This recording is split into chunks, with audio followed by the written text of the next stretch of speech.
Welcome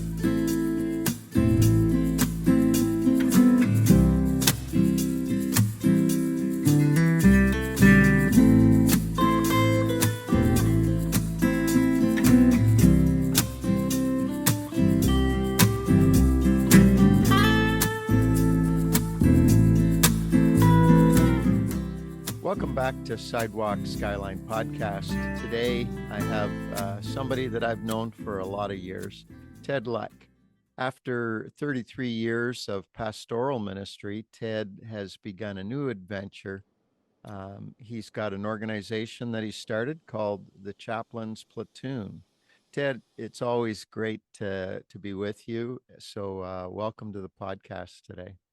Thanks, Kev. Always great to sit down and talk with you as well. Yeah, we've always had great conversations over the years, and we've been in each other's ministry spaces, and I've just always loved your heart for especially for people in the community. I know you love the church, but the love of God for your neighbor, sometimes that might even be greater than your love for the church. Uh, so let's dive right into it. I see today you got your uniform on, the Chaplain's Platoon jacket, and it was I think about 20 years ago that you told me that you were a volunteer chaplain with fire department, I think in Toronto. Yeah, it was actually 10 years ago, but Oh, 10 years ago. Okay. And time is getting away from us, but it's only been 10. um, but then that happened about 10 years ago in Toronto, and while you were pastoring there, and then you moved to Huntsville, Ontario. Yeah. Which, for any listeners that are not familiar with Huntsville, that's cottage country. That's a couple hours more north of Toronto, and a big shift from the downtown ministry that you had in Toronto. But let's go back and maybe just unpack the chaplaincy story for you. How did you first engage in chaplaincy while you were pastoring? Yeah, well, I've always felt that the church needs to be out in the community and engaged in the community. I think that that's where Christianity flourishes the best. And in downtown Toronto, we had like the honor and privilege to be right in the community, storefront kind of type of church. And um, we quickly looked for ways to engage our community around us, right in the St. Lawrence market. And I had opportunity to, I went over to the police station and met the police there at 51 Division, the oldest division in Toronto, and connected with some police there. And then soon after, we started doing some events together. And especially working to bridge the gap with police and the kids in the community, and did Christmas food drives and toy drives, and I had met some of the fire department along that time as well. 333 was right on Front Street, right close to our church, and started to partner with them a little bit too. And next thing you know, just kind of being in the right place at the right time. Again, I really believe that when you're engaged in the community, that the opportunities come to you. You don't have to go looking for them. And there was a need for a chaplain with the fire department, and I actually had most of my relationship was with police at that time, but they connected me, and I met the head of the union and one of our deputy fire chiefs, and told them I was interested when they asked, and from there I jumped in as a chaplain. So some of those early experiences, do you remember like what kind of things did you do as a chaplain with the fire department? Yeah, well, the chaplain that I followed, there's four chaplains for Toronto Fire. The chaplain I followed his name was Ron Nichols. There was a chaplain in between, but Ron was Ron was the chaplain for many years with Toronto Fire, and everybody loved him. So I have a friendship with Ron. I went to him. I said, Ron, what's your secret? And he said to me, just don't show up just at the bad moments. Like go and be a present and do station visits and you know, you show up the graduation and the fun events so that you have credibility when you go to the challenging events. And so I did. I started regular station visits. I pop in and you got to lead the conversations, especially in the beginning when they don't know you. Um, I went to some of the toy drives for Toronto Fire and started building rapport. And then when we had some significant issues, I had credibility to step in Right. and be a present, you know. So you were, in a sense, a friend to the people of the fire department before you needed to respond to crisis that they were engaged in.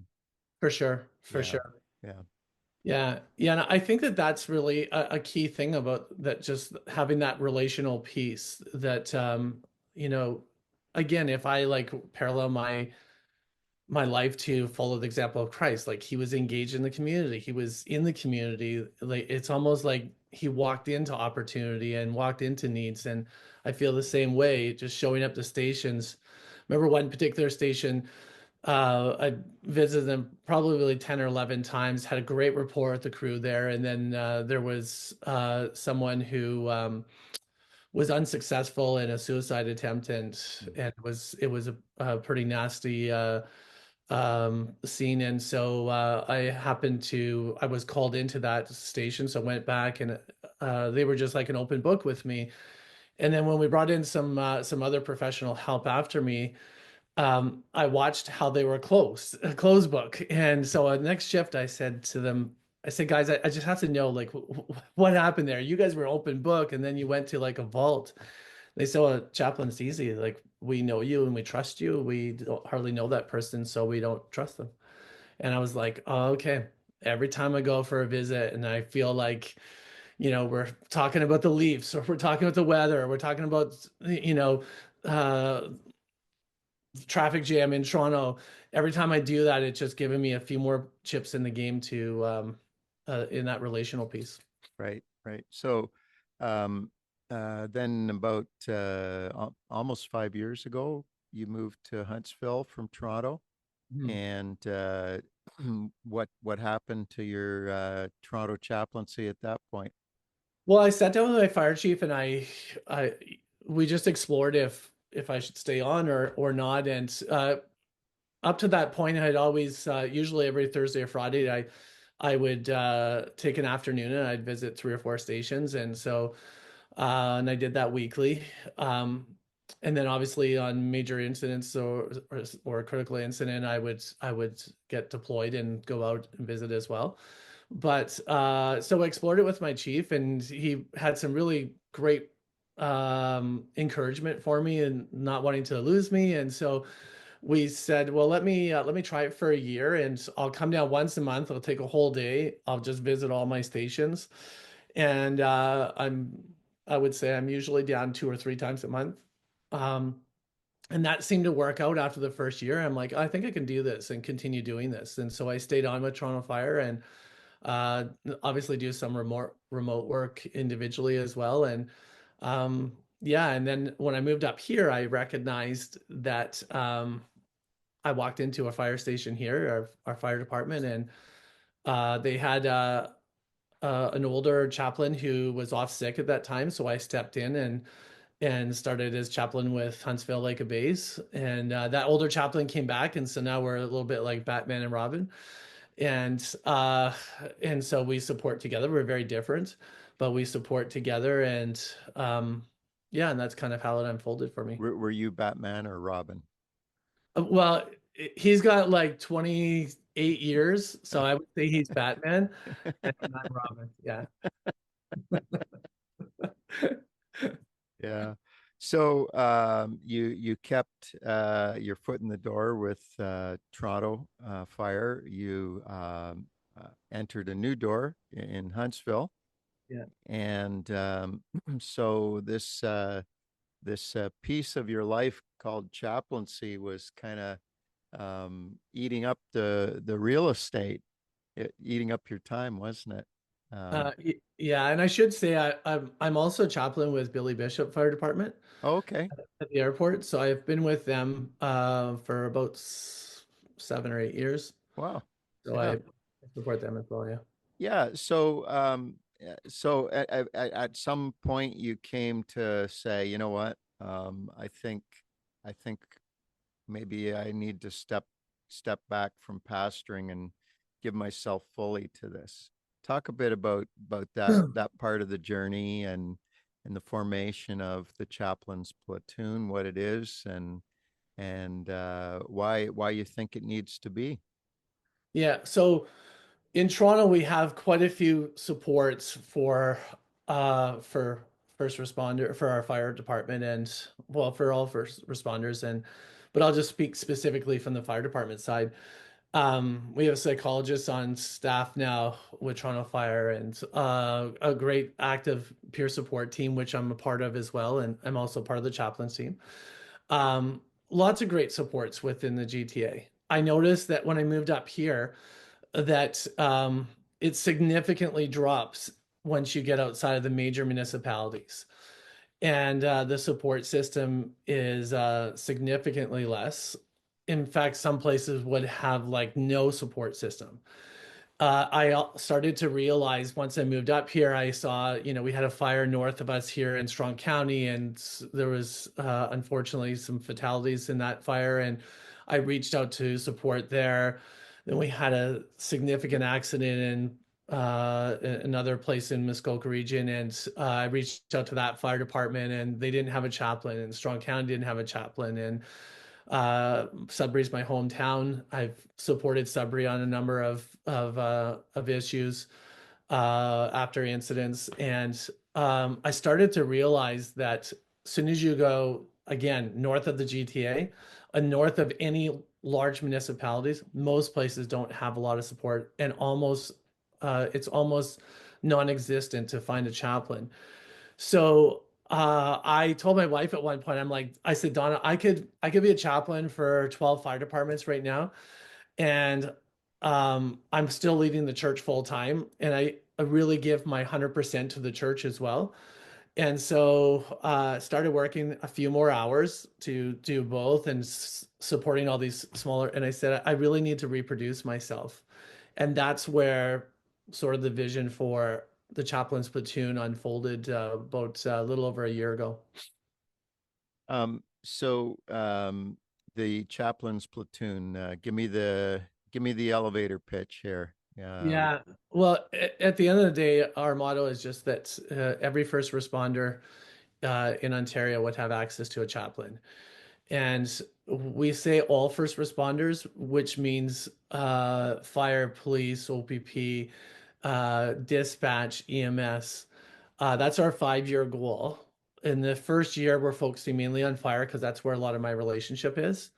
But we already have some relationship with some paramedics and some OPP officers. Um, and I do actively support 911 dispatch. A lot of people overlook our dispatchers, and they do a phenomenal work. They're first on scene on almost every scene. Wow. They're just there in voice, and they hear everything first on scene, and so I actively support a number of dispatchers. And so our 5-year goal is that across Ontario, whether it's a small community, a remote community, a large city, it doesn't matter. We want to make sure that everybody has access to a chaplain. Yeah, caring for the first responders is so important because they get exposed to trauma that most people couldn't even imagine.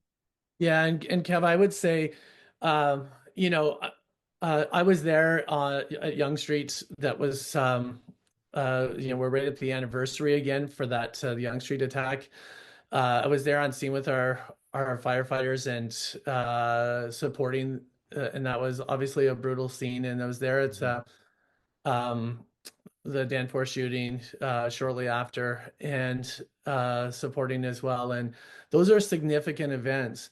Mhm. But then, you have all kinds of other smaller events. And again, once I moved up here, I saw like, similar of some of those smaller events, car accidents. Like we had a car accident in Huntsville here, and there was 5 fatalities and 4 teenagers, and a mom from Huntsville, and the other vehicle. And so those are the same kind of exposures, but just not the same support system. Mm. And to be able to go and help on early in that process to help people navigate those events is an honor and a privilege. It's for me, it's being light in a dark moment.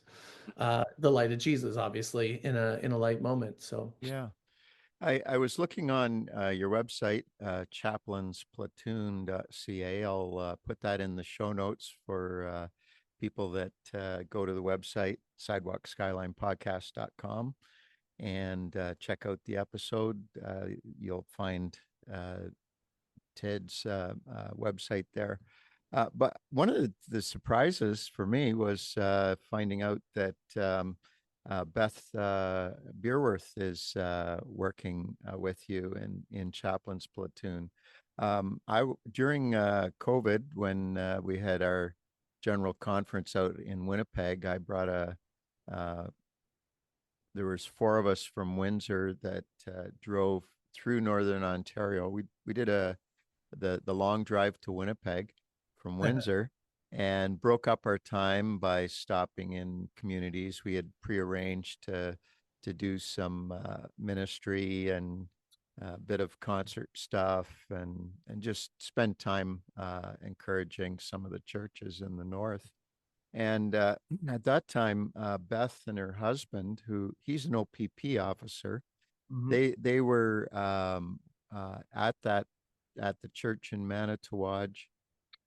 Their pastor moved on, and Beth became, or they. I'm not sure which one's the pastor, or they both are, or how that works. They're co-pastors, yeah. Co-pastoring in Manitowaj. Uh, Shout out to Manitowaj. Yeah, for Uh, sure. there's Community. there's a great little town, and it's absolutely in the middle of nowhere. But I saw on the website that Beth is working in Chaplain's Platoon. So tell me a little bit about how you came to know Beth and what her part of the team is. Yeah. Well, Beth and Ruben, I met them back in 2006 when we were in Meaford. We had a short stop in Meaford there, and just became great friends. Have a lot of respect, obviously, for our OPP officers. And Ruben was early in his career at that point. And so, yeah, we built a friendship. We stayed in contact over the years at conferences and different events. And uh, I I've picked their brains a bit with Ruben being an OPP officer and also a person of faith. And we talked at different times. And then about a year ago, we talked at General Conference, and I mentioned to them about being a chaplain up in the Manitowaj area and be able to service some of those smaller communities within a couple of hours. Mhm. And so Beth jumped on board. So I was just up there 2 weeks ago, and we met with the fire chief in Manitowaj, and Beth is the chaplain now for the Manitowaj Fire Department. And we have a number of other places, Hornpain and Wawa, we're in with talks with for them to come on board. And so Beth would be our chaplain up in that area, but she's also my executive assistant for our charity, and just a great support. She's on our calls, our monthly Zoom calls with our chaplains. And uh, when we first talked over a year ago, Beth and Ruben and I, and Donna actually, we talked about how there's growing support for mental health for first responders, and I applaud that. And if you saw on our website, Kev, we have great support that way. We have a toolbox for mental health. Uh, but there's hardly anything out there for spiritual wellness and the spiritual health of a person. And there might not be thousands of first responders who are Christian, but there's definitely hundreds. And so what's out there to support them in their spiritual health, in their faith? And as I pitched this and I was picking their brain, they came on board with us. And like I said, Beth is one of our chaplains, and just a great assistant, and really have a heartbeat. They've really caught the vision to be like, how can we support people spiritually as well as mentally, and how can we be that emotional support on scene for them? And so it was a no-brainer to, and I was thrilled when when Beth decided to come on board with us. Fantastic people, by the way. Yeah, yeah. When I've seen chaplaincy at its best, it's not a part of the institution. It's not a part of the management.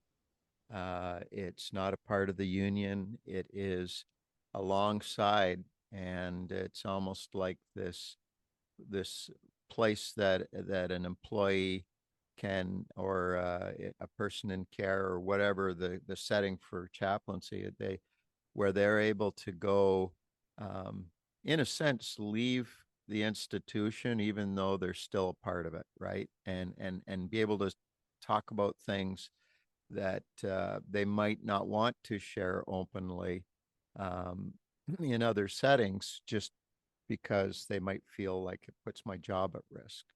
Well, that's exactly like, I mean, that's part of the secret of what we do. It's or the success of what we do is we're arm's length. And even with Toronto, it's a volunteer that, I mean, they give us an honorarium a couple times a year to say thanks and help with some of our mileage.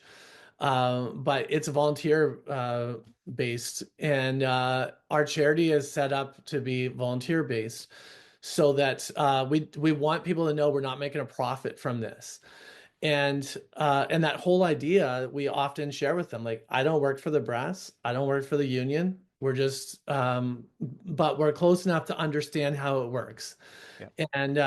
And so we're just a neutral ear that is confidential. I tell people by profession I'm sworn to confidentiality, and anything you say with me is not going to get reported back to your chief. And in fact, sometimes the chief will mention somebody, can you reach out to this firefighter? And I'll reach out, and then when I see them again, they'll say, hey, were you able to reach out?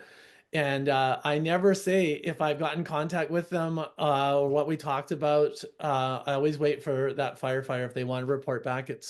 And if I see somebody in a station, I always tell them, if I've met them off campus, I tell them, next time I see you, I'm going to act like I don't know you. So just so you know, if you decide to tell people, that's fine. So that confidential arm is huge. And I've found that some of our senior leaders, when they're writing their test to be a captain or applying for a career job as a firefighter, they might be struggling with something, but they don't want to reach out because they don't want to jeopardize that process. So, and that's where I think we're a great tool and a great addition to their support system. Hmm. Um, this is a question just kind of out of thin air here, but when you think about your years of experience, 33 years in pastoral ministry, and then the last 10 years that you've had these experiences in chaplaincy, uh, what do you think, um, every church leader could learn by walking in the shoes of a chaplain? What did you learn by being a chaplain that maybe made you a better pastor? It absolutely made me a better pastor. And I would say pastoring made me a better chaplain. Um, really helped me to understand the heartbeat of people, um, and obviously I have a real heartbeat for our first responders, because if you support first responders in your community, they're part of the heartbeat of your community. So Hmm. you can actually help the heartbeat of your you can actually help your community to be strong by standing behind the heroes of your community. Yep. And um but I would say it really helped me to understand the language of the unchurched and those who are um outside of the faith world. And that as much as they might say, many times I'll have a conversation and usually people will start off, a lot of the military guys call me Padre, and they'll say, Padre, I'm not religious.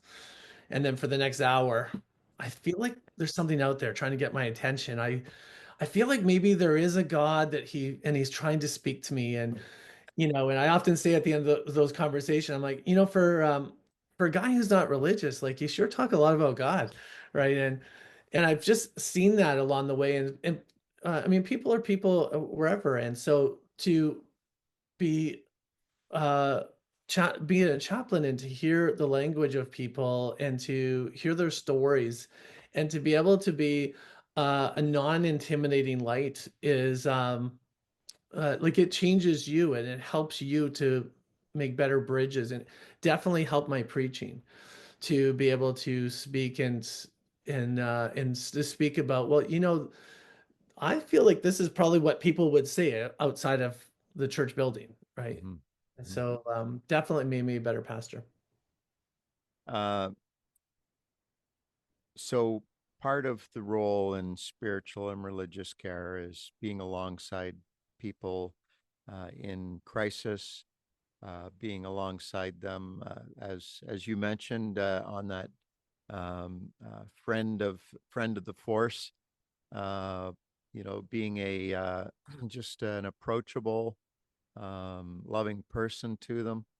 And but then there's always going to be that time when uh, a first responder experiences something that uh, moves them into trauma, post-traumatic stress disorder, or just some vigilance that they can't shut off anymore.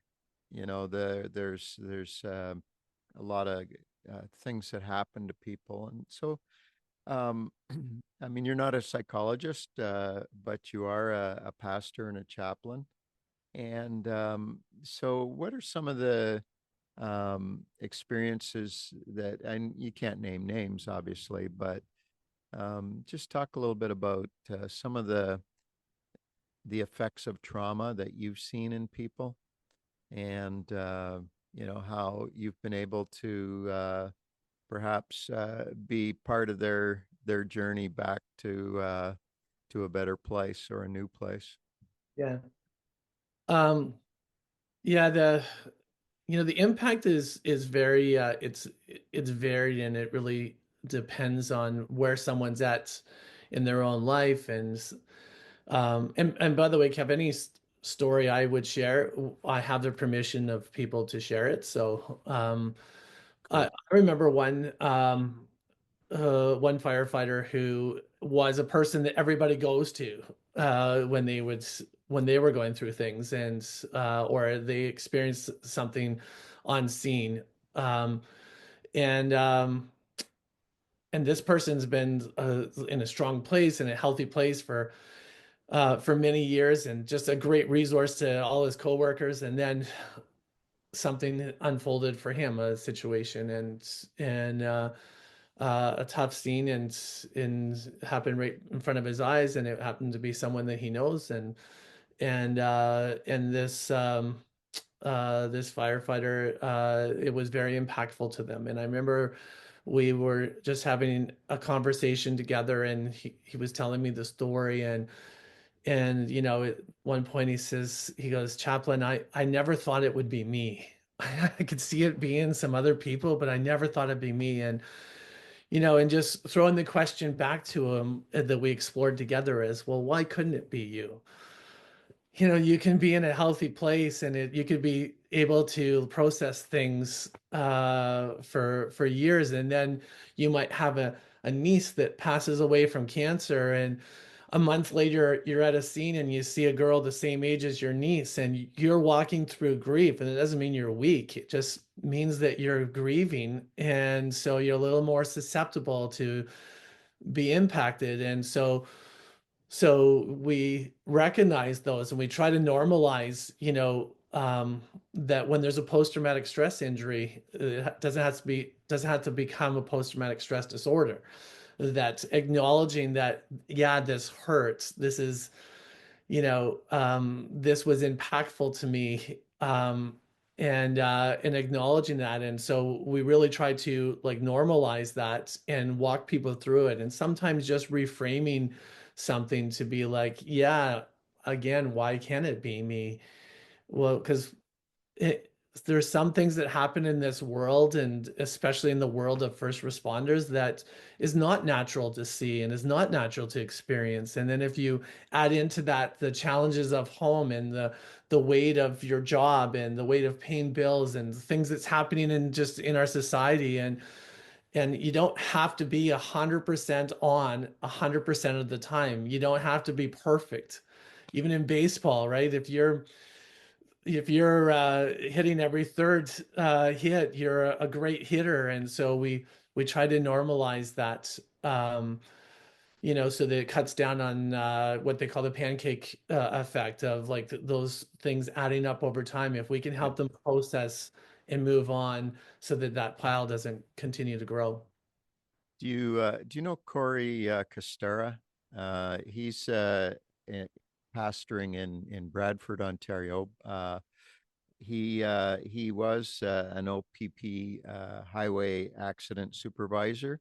I interviewed him on the podcast a few years ago, and on that he talked extensively about the difficulties that he experienced with PTSD, and and again, getting away from the metropolitan area, the the limitation on resources that were available to him, which is, I think, to your point, with the chaplain's platoon of let's make sure that every first responder can have spiritual and religious care.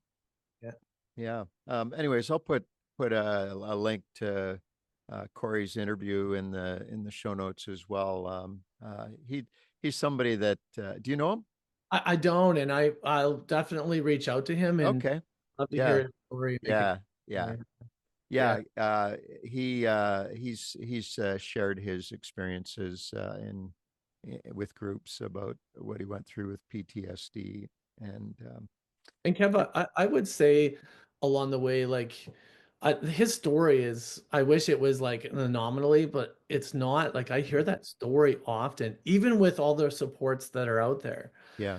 And unfortunately, um, I've done a number of um, of funerals for first responders that lost that battle. Mm, And they are part of the motivation of why I started the Chaplain's Platoon. If Because I also know that we've been able to help some people yeah. on the ground, and I've watched how their lives have progressed in a really healthy way when we knew that they were struggling. And they're also my motivation. And Hmm. so yeah, um it's sad when I hear those stories, but I still hear them. And I Yeah. will say that we actually just, you said earlier, I'm not a psychologist, and you're absolutely right. And I don't pretend to be. I don't pretend to be a counselor. I don't pretend to be a doctor. I know who I am, and I know what we as a team offer, and we're to be a trusted resource. And then we help people navigate to the right resource. We help them Mhm. find it, and we put them in touch. And if it's a financial issue, we'll help them get it financed, so that nobody's without the support. Mm. Chaplain's Platoon, I assume, is donor supported. That's how you survive. Yeah, 100%. Yeah. Yeah, we're recording in April, and this episode will be coming out later in the year. But um, so how can people give to the Chaplain's Platoon? Yeah. So going to our website and just hitting the donate button. It's chaplainsplatoon.ca. Hmm. Also, you can do an e-transfer to give to, so TO, give to TCP Hmm. at gmail.com. That's Yeah. another way to give there. And then obviously through Canada Helps and means like that as well. Yeah. Yeah. Another guest I had on earlier this year, a few episodes back, was Tim Fletcher. Mm. He's the founder of React. He was a pastor that uh, um, converted his life work to helping people dealing with trauma, and went through some trauma in his life. Had a burnout, and but he talks about with trauma. Everybody will experience some measure of trauma in life. There can be little t trauma, Yeah. and those little trauma can have still have a profound effect on us. Big T trauma, that's the life altering stuff that your life gets taken over by the trauma, and so every no matter what degree of trauma a person has, there's a profound shaping effect on how we think, how we function, how we view the world. Um, Ted, I've known you a long time. If you had any significant pain points in your life, and trauma, big T or little, Yeah. and how are you doing in light of that, and how are you able to put truth in its place? Yeah. It's a great question. I would say pastoring has a significant accumulative impact of that small trauma T, that small T Yeah. trauma. Um, and um,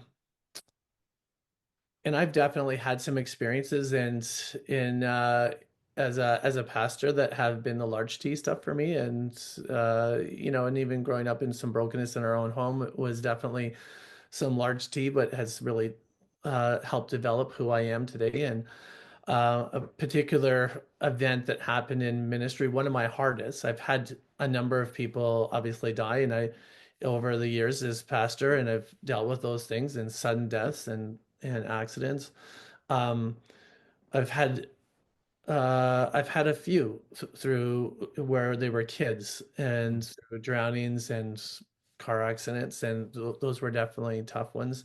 Probably the hardest for me was a 15-year-old girl adopted in her family. She was the only daughter of this couple. He's him and his wife are very good friends of mine, and walking with her in her second bout of cancer and over a number of months and being her pastor was significantly tough as I'm pastoring at the same time, and even in my own wrestling with God, why is she not being healed?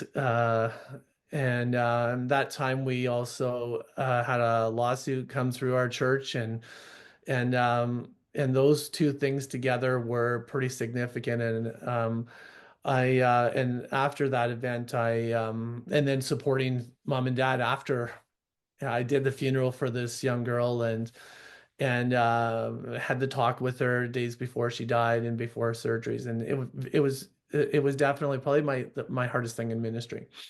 Um, you know, I mean, I had some really good people to turn to, and I went to talk with a great therapist. Bill Morrow put me in touch with a great therapist, and I was able to unpack this with them, and I saw how impactful that can be for someone to Mhm.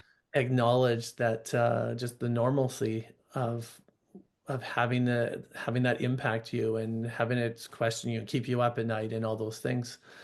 I think that's helped me, and I have some go-to scriptures. Isaiah 41:10 is a go-to scripture that I felt that God gave me in that time, and have a very supportive wife. And I also have a network of a close network of some chaplains that we share some of our stories, and we share prayer together, and they've turned in to be really great friends. Those things definitely helped me along the way. And I think in the last decade, I've come to the realization, as I mentioned earlier, that I also don't have to bat 1,000, that it's unrealistic for me to think that I'm never going to make a mistake. And I can own up to my mistakes, but that's actually been a very liberating thought for me, um, and has helped me along the way that, yeah, I'm not perfect. I actually make errors of judgment, and I actually make errors in relationships, probably in relationships more than anything. And yet, that's been a liberating thought for me. So those are some of my things that I go to for support. Yeah, you're fortunate that you've been able to reach out when you needed to get support when you needed it, to develop those kind of friendships. And You Kevin, yeah, sorry, do you mind if I just say one other thing? Like, I would yeah. say pain has gifted me.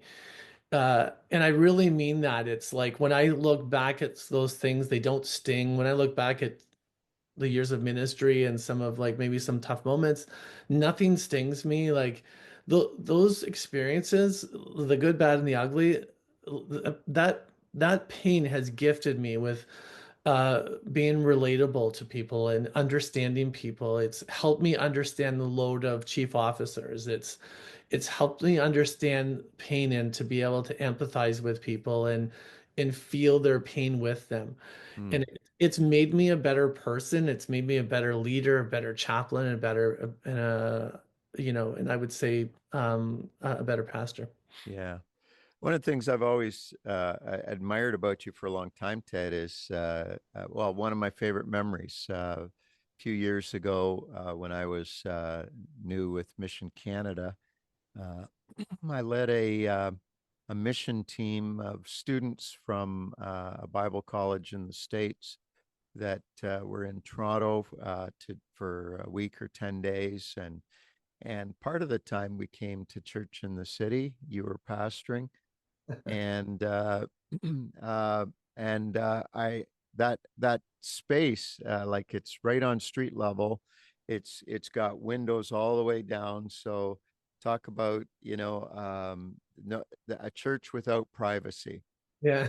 And you you would, when you were working at the church, you didn't have an office hidden away in the back somewhere. You sat right by the window, and you had the door propped open, Yeah. and you'd hop up and go out on the sidewalk because you saw somebody that you knew, and wanted to just go have a conversation with. You've always had that um, readiness to to engage in people's lives, and anyways, that was a special memory for me, and also a teaching for me about yeah, you need to constantly remain accessible to everyone.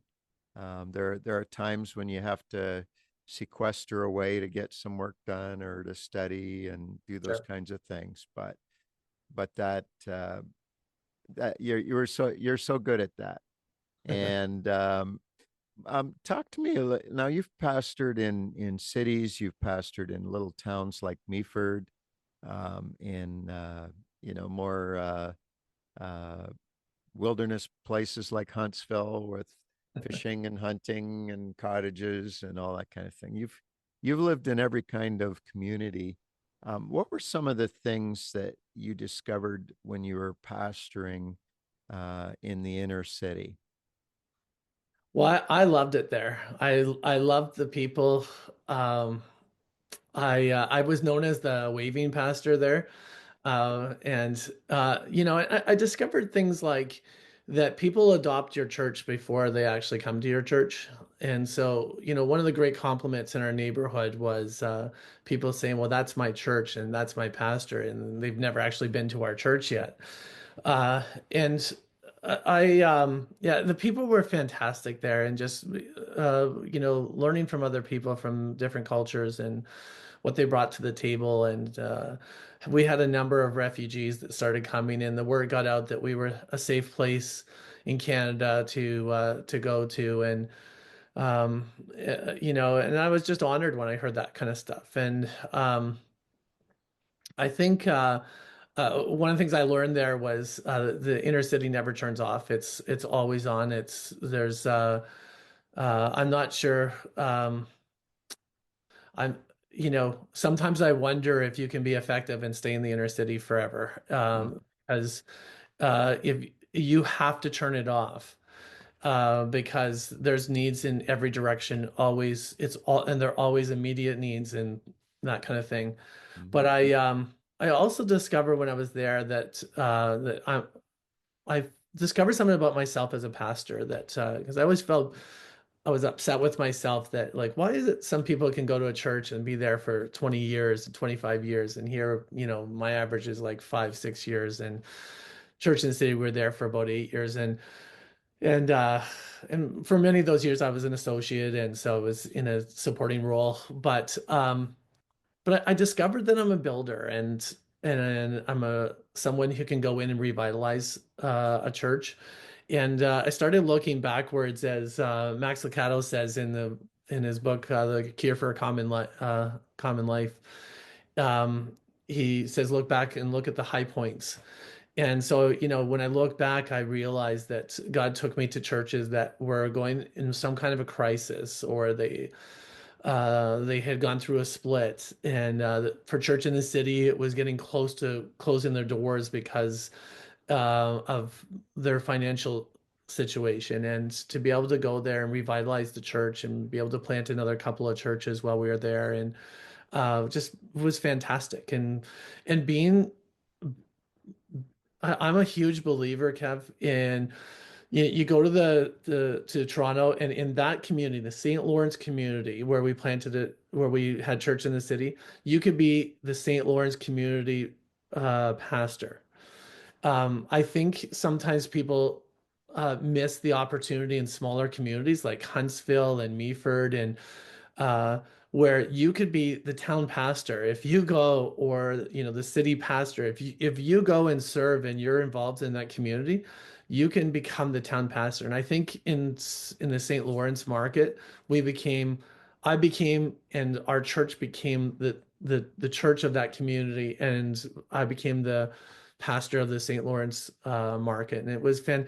And people would walk in our door when we propped the door open. One guy came in one time and said, he goes, this is a church, eh? He walked right in our door because it was propped open. And I said, yeah, it is church. And he goes, I don't know why I'm here, but I just feel like I need to be here.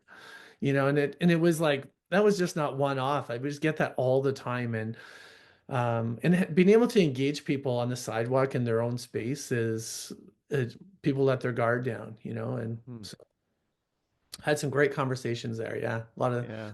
But I've loved every church. I love being a part of the large church. I love being part of the smaller church. They all have their strengths and their challenges. Um, like I said, in the smaller communities, you can become a town pastor fairly quickly. I was voted Citizen of the Year in Kingsville after a year and a couple of months.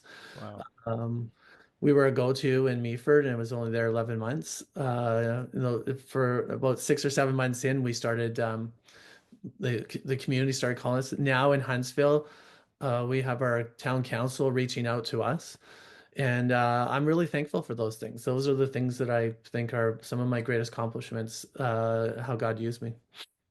So if a church wanted to say have you come in on a weekend and do the pulpit fill, or to represent the Chaplain's Platoon, what would you say would be your message to to any church you might go to about community, and then maybe also along that line, what could uh, many churches do to show support and care for the first responders in their community?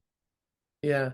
Well, when scripture talks about walking in step with the Spirit, I think if you're walking in step with the Spirit and you're engaged in your community, you're walking the streets, you are going to the events that are important to your community, you're going to walk into opportunity. And we saw that here in Huntsville. I saw it in the church in the city. I saw it in Sudbury, um, in Hamilton. Had a great time there as well. You will walk into opportunity. And so would challenge a church to just take the cross back to the marketplace and um, don't think traditionally of how to serve of like, oh, that we have to close a deal here. Just go be an example. And I think it's great to, you can give a glass of water and you can feed people. But scripture says when we give a glass of water in Jesus' name, don't be afraid to say, I'm from the church, or wear a shirt that says we want to serve in our community, but then just go serve and don't try to close deals. Don't try to force the door open. Michael Simpson wrote a book. He was a former atheist and really hardball atheist. He wrote a book called Permission Evangelism, and in that book he says that one mistake that he saw a lot of Christians do is they try to force the door open. He said, don't force the door open. Just wait for your permission point. And they'll always come, those moments where somebody will say, there's something different about it. What is it about your church? I've seen your church doing those first responder appreciation days. If you show up and you're there, opportunity will follow you and God will give you the opportunity. We've done first responders appreciation days. That's been a go-to event for us. We did that instead of doing a fall kickoff. I found that every church I went to, we always had a fall kickoff trying to get people to come to us. So we decided to go to them and let's do something that would be impactful to the community. And so we did the fall instead of a kickoff, we did first responders appreciation day. And then what happens on social media, the free publicity we get with people talking about our church, it's fantastic. So my encouragement, I always would try to encourage the church of what they're already doing and maybe challenge them to step out a little more in their community. Mm. Uh, that's what I've already done with Yeah, the church that I spoke at. yeah. Well, I got one more question for you, and if you're able to be in this role for the rest of your working life, what would you like to see happen in greater measure than it has been doing currently? When you get to see the Lord face to face, um, in particular about the work that you've done, what do you hope he says? Yeah, I knew you were going to ask a question like this, and I've been thinking about this and wrestling it through.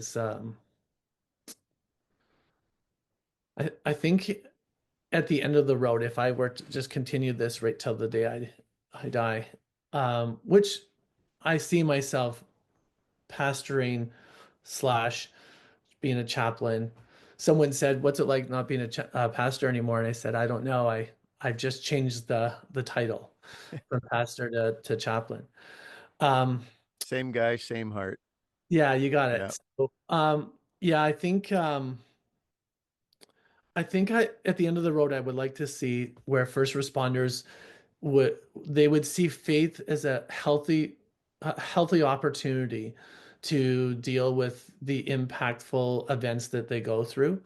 They would see that as a part of their wellness plan or their mental health that they might explore or at least find some strength in faith. I think for first responders of faith that they would be encouraged and strengthened in their faith, um, to go out and be a great example as a first responder. Um, and I think at the end of the road, if I just heard the Lord say to me, I'm proud of you, um, for the work you've done, that would be enough for me. So I I can't even imagine what that'd be like, eh? To mm. when we would get to see him face to face.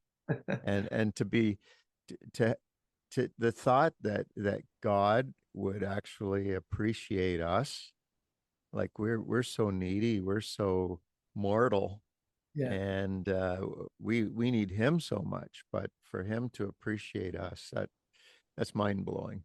yeah, yeah. Yeah, yeah. Well, Ted, it's been great talking with you again, and hopefully we'll cross paths again sometime soon. Thanks for being For on the sure. podcast today. Thanks for having me on, Kev. I hope you found that episode helpful, and thank you to all of our guests who had that great conversation with me. On the next episode, we're actually backtracking. We had one more session from Maury Blair at our city, Windsor, and he's such a, can I say, energizer bunny to describe this man. He's 87 years old, and even though he's in his golden years, he continues to take speaking engagements across Canada. And his book, Child of Woe, is finding new life as it's been repackaged and being represented in an AI format. There's a lot of things going on with Breakthrough Ministries. But this session that we have of Maury is his own retelling from start to finish of the journey that he went through from childhood abuse to being an overcomer that helps others deal with their trauma and their tragedies. So do check in on that next episode. Until that time, I'm your host, Kevin Rogers. You are listening to Sidewalk Skyline Podcast.